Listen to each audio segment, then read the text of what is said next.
Hey guys, welcome back to more Pokemon Red version. In the last episode, we made it to Pewter City, and now you're probably wondering why we're back in Viridian City. Well, in this episode, we're going to be taking on our rival, then we'll be heading back to Pewter City to take on Brock. So, as you saw at the end of the last episode, I found a Pikachu after a few minutes of searching in the last episode. I did express a lot of delight in finding this Pikachu just because I was looking for such a long time. Got pretty decent stats. Thunder Wave, it learned on level 7, no, not level 7, level 10, I think. There's no real, actually, both of my Pokemon learned new moves. Nidorino learned Poison, or Nidoran learned Poison Sting on level 13 or 14, I think it was 14. And Bulbasaur learned Vine Whip on level 13. So, as I said, we're going to be taking on our rival, who should be waiting for us over this side, which is the left of Viridian City. And, or is it the right side? I don't know. I'm really bad for doing direction. Well, not. Yeah, I'm pretty bad for doing left and right. So, I don't know. The way I'm sitting right now, it's to my left. But if I was standing there, it would be to my right. I think. I don't know. But anyway, here comes our rival, Sims, and we're going to take him on and beat him pretty easily because I am way too over-leveled. Level 14 is way too powerful to take on this guy. So, yeah, I think I'm going to totally demolish his Pidgey and Charmander. If you're facing him when you start with Charmander, he's going to have Pidgey and Squirtle. And if you're facing him with Squirtle, he's going to have Pidgey and Bulbasaur. So that's pretty much it. They're both going to be on level 9, I think. And that is a guaranteed OHKO, so down goes that Pidgey. Next Pokemon is Charmander. And this is totally like a waste of a battle, but it's experience. So, I mean, why not? We'll just take it out with Nidoran. And actually, Charmander's on level 8. His starter will be on level 8. His Pidgey will always be on level 9. So, Horn Attack should take that out. Okay, that's a 2-hit KO, that's fine. And that did 4 HP, which isn't too bad. So, down goes Charmander after that. And that was a complete waste of time, really. But, you know, I just figured I'd show it anyway because it is a rival battle. And we get 280 bucks for that as well. So, I mean, gotta get all that money because I'm kind of strapped for cash, I guess. I don't know, not really. I think I have decent money right now. Probably. I should probably check. So yeah, we'll see how much money I have, and I have 1,375, which isn't too bad. Especially since I don't even have a badge yet, and we got a wild Pokemon, which is a Rattata, or Rattata, or, yeah, that's it, Rattata, or, I just said the same name twice, Rattata, or Rattata, they're both basically the same, it's just, depends on how much emphasis you put on the Ra. So, we're gonna head back to Pewter City. I think I'll just show me going through the Viridian Forest. I mean, it won't take me too long or anything. And wow, got my way there, drunk old man.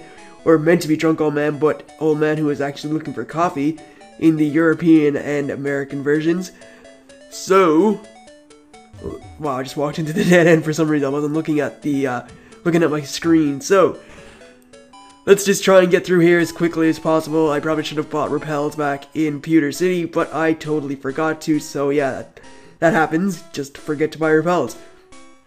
Let's go anyway, and I'm sorry if I sound a bit different in this episode, or if I commentate pretty stupidly, which I usually do that anyway, but if I sound any stupider, or if I say anything weird or anything, well, that doesn't have anything to do with what I'm about to say, but if I sound different, we'll just leave it at that. I'm coming down with a bit of a head cold, I think. I can feel a headache coming on, and I can feel my nose getting all blocked up, and I think I may be starting to get a cough, which isn't good, but I'll still try my best to get uploads up anyway, and yeah, we'll see how it goes. I kind of need to be active in the next week. I'm going to be, well, I think it may be starting next week, but one of my favorite Wi-Fi battlers, Mulvone19, is holding a battling tournament, which is, you're allowed to use Pokemon Showdown in it, which is great. So, I've entered myself in that. Hopefully I get past the first round and don't make a complete idiot of myself. And, yeah, we'll see. I'll probably upload all the battles from them, the tournament battles in this, upload all the battles I have in the tournament on my channel. That's what I'm trying to say. Anyway, we're just going to switch Bulbasaur to the front to take on Brock and the trainer in Brock's gym. And then we will be pretty much done. So, let's head inside, and we already know Brock is a rock-type gym, so let's take on this guy. I'm not going to act as if I never played the game and to talk to every NPC. I know where pretty much everything is, so I don't need to talk to people that are, like, just standing there. So anyway, Diglett on level 11. This thing is actually going to be pretty fast. Why not use Tackle? I meant to use Vine Whip, but we take it out anyway. And Vine Whip is a 2-hit KO on Sandshrew. So, level 15 for Bulbasaur, which is great. As my friend Tony the Tiger would say. I don't know if he's called Tony the Tiger everywhere else. I don't even know if Tony the Tiger still exists. Is Frosty still around? I haven't had a bowl of Frosties in a while. Well, not even a while, in a few years now, I think. I haven't had a bowl of Frosties cereal, which are basically like cornflakes with sugar on top of them. They're nice. They're good, actually. I'm talking about cereal. Anyway, here's Brock. It's Geodude, level 12. Go for Vine Whip. That's going to be an OHKO. It is 4 times effective, and Geodude has pretty bad special defense. So we get a critical hit. That was totally unnecessary, but you know, it's not bad to get it, I guess. Next Pokemon is going to be Onix. And Onix is on level 14. We're going to go for Vine Whip. It's actually a pretty fast Pokemon, so just be aware of that. Go for a Vine Whip. Should take it out in 1 hit. And it does. That is why starting with Bulbasaur makes the game so much easier. Even though if you start with Squirtle, you're not going to have much trouble either. And if you start with Charmander, you could be in for a bit of a rough ride. But other than that, it's pretty basic. So we get the Boulder Badge from Brock. And it's the official Pokemon League badge. It's rare as Pokemon become more powerful. The Technique Flash can now be used at any time. And we get a decent chunk of money. Actually, almost the same amount of money I had back at Viridian City. And Bulbasaur is going to evolve into Ivysaur, who has a really strange sprite in this generation, but it's still rather cool looking. It's on its hind legs. And, wait, take this with you. So we get TM34, which contains Bide. Move that Brock would have used if I battled him with weaker Pokemon that wouldn't do a lot of damage. So it absorbs damage, then you pay it back at double. And it can go for 2 turns, I think. Oh, I do have it on fast. Okay, I thought I had the tech speed on medium, which I don't like doing because it's pretty slow. Let's head to the Pokemon Center, heal up, and then I think I'm just going to do Route 3 now because I don't see why not. It's a pretty short route. Actually, it's not too short, but why not, I guess. We'll just get it done quickly, and then I can do Mount Moon in the next episode. So, heal up all my Pokemon, please, Nurse Joy. Speed that up there because I forgot to do it while she was healing. And what I'm going to do is switch Pikachu to the front because Pikachu can battle against the first trainer rather well. And yeah, we kind of want to get through things quickly, and Pikachu is the best Pokemon to do that. So, there is a glitch I could have shown here, which a lot of people have been asking if I'll do glitches in this game like I do on Planet Poke, which is kind of the series I do on there called Poke Glitches. I haven't decided. I'm honest. I'll be honest. I have not decided. I could, but I don't know. I don't see the point, just because I could. They're already up on Planet Poke. If I'm gonna do a Generation 1 one, it will be up there too. So maybe I'll do them in the future as special episodes. I have no idea.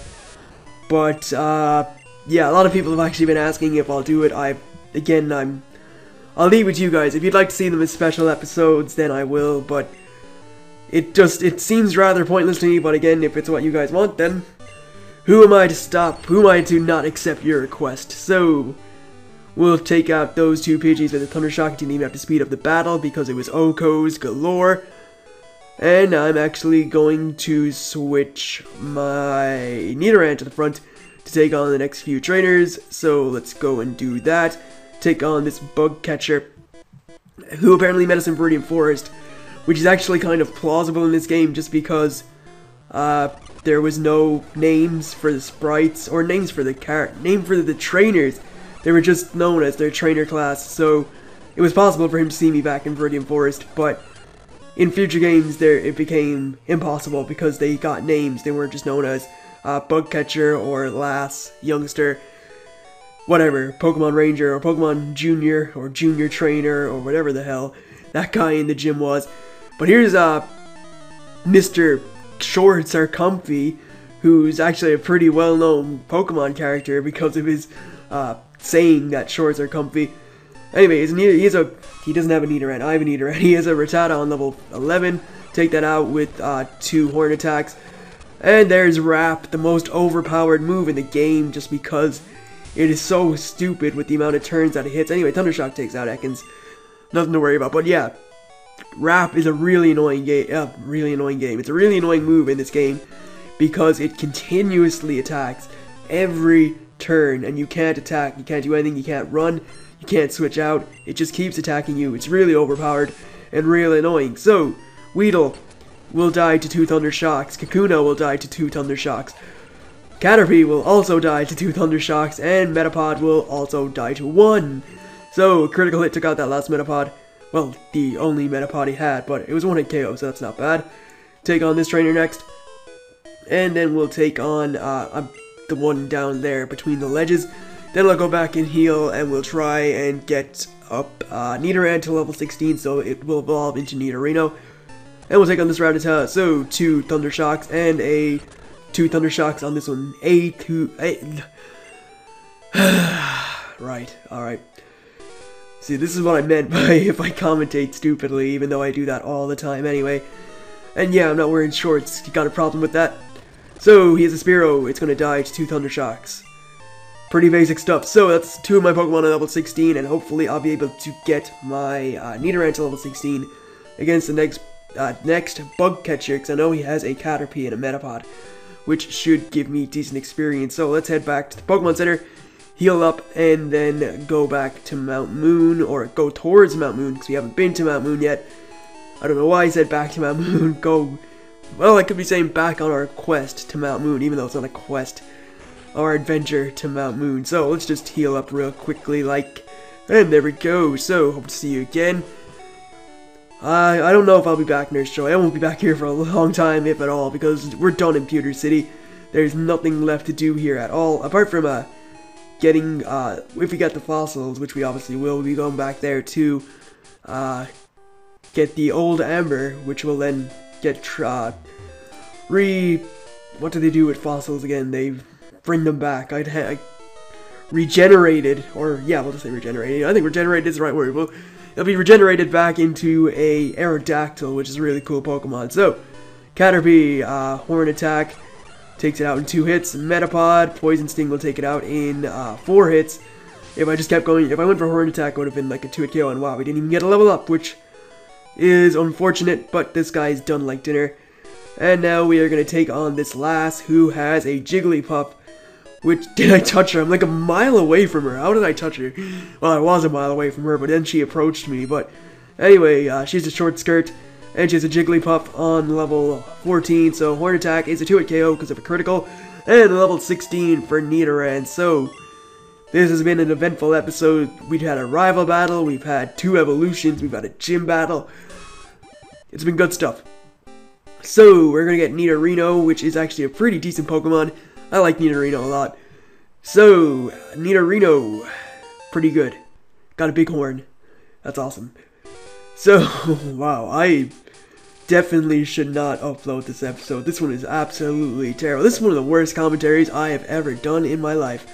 So, we are going to head all the way up here to the top and talk to Nurse Joy and heal up again, because why not? So, if you come over here and talk to this fellow right here, you can buy a Magikarp off him for 500. It may not seem worth it, seeing as you can get the old rod for free and hook up Magikarps, but if you are able to level it up quickly to level 20, you can have a Gyarados, which is actually one of the best water types in the game. I'm kind of not sure whether I'll get it or not. I was thinking about getting a different water type, but we'll see. So, with all that said and done, I'd like to thank you guys for watching. I hope you enjoyed it. Be sure to leave your team suggestions and your nickname suggestions. So, I will see you guys for more shortly enough. Catch you then.